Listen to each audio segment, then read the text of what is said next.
This photo, it's from my trip to Kyoto last year. I was alone.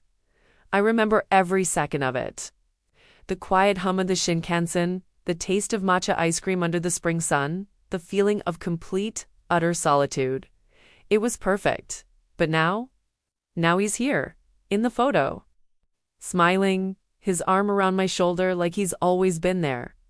This never happened. I've never met this man in my life. So why does looking at him feel so familiar? My heart is pounding.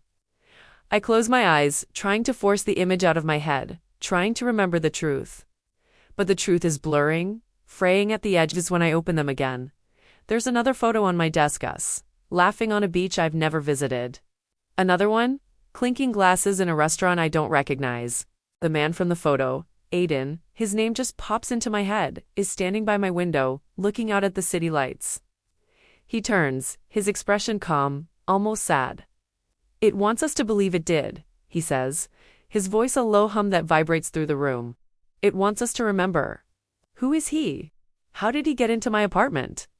The door is locked. The windows are sealed. I back away, my hand reaching for my phone. Stay away from me, I manage to say, my own voice sounding distant and shaky. He just shakes his head slowly. I can't. Not really. Neither of us can. He gestures towards the growing collection of photos now covering my desk, my walls. The glitch, it attaches to emotional vulnerability. A moment of loneliness, a flicker of doubt. That's all it needs to get in. I stare at the images at his face. A memory, warm and golden, surfaces. Us, walking hand in hand through a park. Autumn leaves crunching under our feet. I can almost feel the crisp air, smell the distant wood smoke. But it's not mine. It can't be. What glitch? I ask, my breath catching in my throat. It's a program, a system, something that feeds on connection, Aiden explains, his eyes never leaving mine. It finds two people, two separate timelines, and weaves them together. It doesn't just create memories, it overwrites them. It rewrites reality to force a bond, to make us believe we were always meant to be. His words are insane, but a terrifying part of me understands. The loneliness I felt after my trip, the quiet ache in my chest. Was that the vulnerability he mentioned? Was that the crack it slipped through? He takes a step closer. Look at me, he says softly. Do you remember when we met? The coffee shop downtown? You spilled your latte on my favorite book.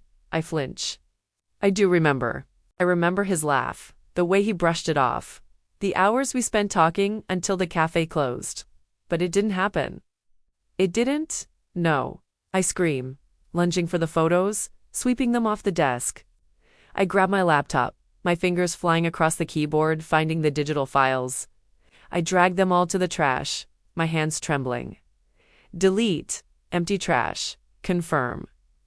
For a second, there's nothing, just the clean, empty screen. A wave of relief washes over me. It's over. But then, one by one, the files reappear. The photos populate my desktop again, brighter, clearer than before, and on the screen, a new one. Me and Aiden at our wedding. I'm wearing a white dress, and I look happy, genuinely, blissfully happy. I look up at him, my eyes wide with horror. He hasn't moved. You can't delete a memory you've already lived, he says, a tear tracing a path down his cheek. Even if it's not yours? It wasn't just rewriting my memories. It was rewriting my feelings. The panic was fading, replaced by a strange warm sense of acceptance. A sense of belonging. It was rewriting me. I felt a pull towards him, an undeniable connection that defied all logic. My past was a lie, my present was a paradox, and my future was with him. I knew it as surely as I knew my own name. I take a hesitant step towards him, my hand reaching out. He meets me halfway, his fingers lacing with mine. The fit is perfect. So what now? I whisper, the fight draining out of me. We live it, he says, his thumb stroking the back of my hand. We accept the reality it's given us. Maybe it's better this way. I look into his eyes, and for the first time, I don't see a stranger. I see my partner. My love. I I lean in, and just as our lips are about to meet, the lights in the room flicker and die. My phone buzzes on the floor. The screen illuminates the darkness, displaying a single stark notification. System memory sync failed. Loop initiating. And then, I'm standing in my room, alone. On my desk is a single photo. A picture from my trip to Kyoto. A trip I took by myself. But there's a flicker. A distortion in the corner of the print, like a ghost in the machine. A face trying to form. I can't quite make it out, but I feel a chilling sense of familiarity. And a deep, profound sense of loss for someone I've never even met. What did I just forget? The room feels colder, emptier than it ever has before.